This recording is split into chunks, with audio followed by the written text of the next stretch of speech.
Hey, Thomas here, and welcome back to another video for the Artisan Sound channel.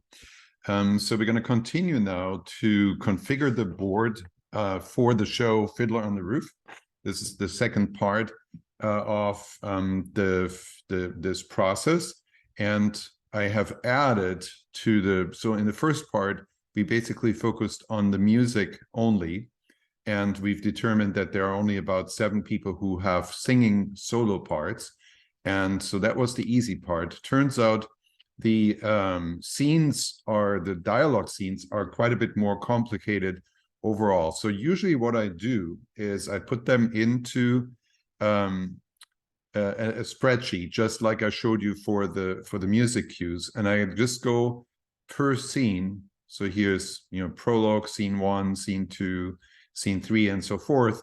And then I put the music in between where they belong, right? The music cues that are sung, they go right here in the sequence. And then I put a 1 into each column for the rule that is up on top. Okay, so just like in the first video where we had the music cues down the left and the characters across the top, we now have the scenes down the left and with the music cues mixed in there, and the characters across the top.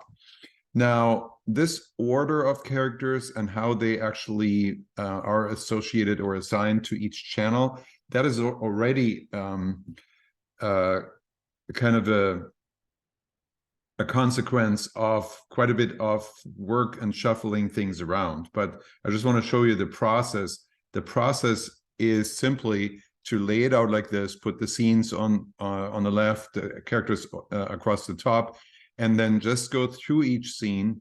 And for each row that represents the scene, you just put a 1 down by the character who is in that scene.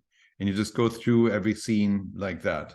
And then you'll find out, the reason why I put 1s is that I can put a summary row here that shows me which characters are in how many scenes, right? So here that you can see the top ones are obviously here, but then when we come down to the last few of the first 8, it helps me a little bit to decide which roles I want to include in the first 8, because remember, I told you about the auto mixing feature that is available only for the first 8 tracks. So that's a little bit important.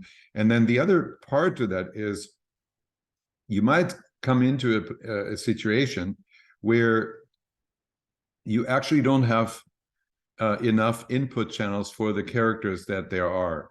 So we did run into this issue here. You can see here, so it goes up to 16 is the channels, and then there are 2 more characters here that are also in scenes and have dialogue lines. And in this case, you have to kind of see what kind of compromise you have to make. And of course, you have to make that as a team with the director and whoever else is involved. Just to tell you the general criteria for that is, so the question is a specific role important enough to try to work it out that they can have a microphone that then can be taken over from another actor, okay? Or is it just simpler and easier to just have them say that line really loud and get it over with and not have it mic'd? So that's the general question. And the criteria for that is, number 1, switching mics between actors always has a potential that the mic gets messed up during the switch back or forth. Okay, so if you do the mic check, even if you run the mic check with this actor and then you put it on the same mic on the other actor and run the mic check there, every time the mic gets switched, there could be a problem introduced that makes the microphone not work at all. And so that's one risk.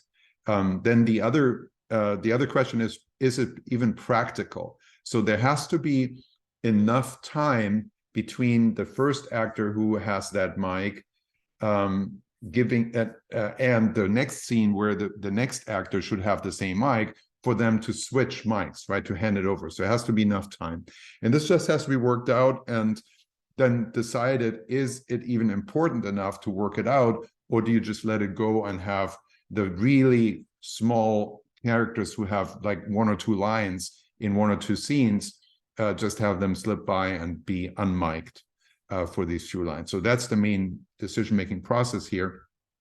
And so basically what we've come up with is that this Prince character here is going to share the mic 13 with Mendel, and Bielke is not going to have a mic at all. And then there are 2 mics here, 15 and 16, that are labeled a little funky here, a little funny, and they are going to be shared between 2 people. And we have worked it out that there is enough time for them to shift the mic, to switch the mic from one person to the other one. Okay, so with that said, this is all the work here, and maybe I can post a link to the spreadsheet in our in the description to this video, so that you can see how we worked it out and how it all ended up. All right. So here is now the mic channel assignment up on top, and now let me show you the final configuration for the DCA groups. We had already talked about that in the first video, and I just want to catch you up here on how and why they are the way they are. So just to reiterate or repeat this, on DCA group 1, we use that for the music track. Then number 2 is going to be for Tevye by himself. He's pretty much in every single scene except for very few, and he always, you know, has to be optimal controlled on the mixer. So he's going to be in a group by himself. Then we have Golde and Shava, and we have Hodel and Lazar. This is not ideal because, well, it's okay. It doesn't really matter. So don't worry about it. So Hodel and Lazar are in one. Perchik and Seitel. So they're also, you can see my color coding here. It's, you know, cliche. Blue is male roles, and pink is female roles.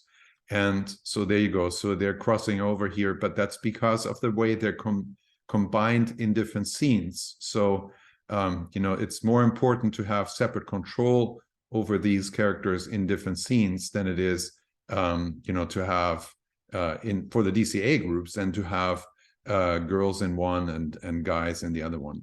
Now, for the ensemble, I usually like to use 2 groups for ensemble. And then here I have it split in a way where the female actors are in or characters are in one group, and the male actors and or characters are in the other group. So that's how you can see this here. And just so you know, this will be important for the purpose of mic check. Okay, just keep that in mind, because we're going to end up progressing through the mic check in a way where we're checking the whole DCA group all at once, more or less, right? So that's just a little heads up for that. And then number 8 is left over for reverbs.